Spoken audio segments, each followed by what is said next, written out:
he chose it because it was a different take on how religion can look like, especially with the crowd violence that the among the thugs were inflicted on other people from other teams and other clubs. But also, I think it kind of relates to the whole idea of collective identity, that there's a threshold that the civilians of the among the thugs cross every Saturday that they attended the games, because he describes them as being responsible citizens. But then when they went to the games and um, that was their meaningful event, and then they changed. Like the whole crowd changed them. Even the author mentioned that he wanted to punch somebody at some point.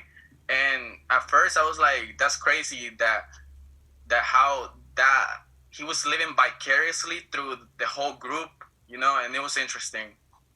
Yeah, no, I definitely think like one. I mean, I'll just note this in relation to your comment, right? Remember when Durkheim talks about the phases of life in the tribe, right? The sort of mundane sort of life, and then the corroboree period, right? And I talk about how that's like we could think about that as the sacred and the profane, right? In our own life, it's like the sort of profane work week, right? Monday through Friday.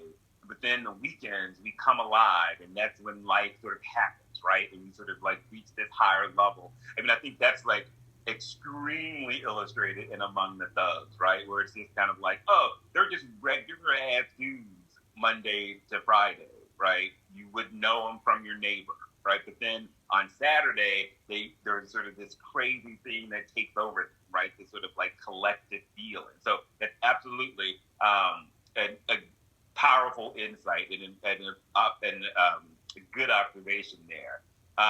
Let's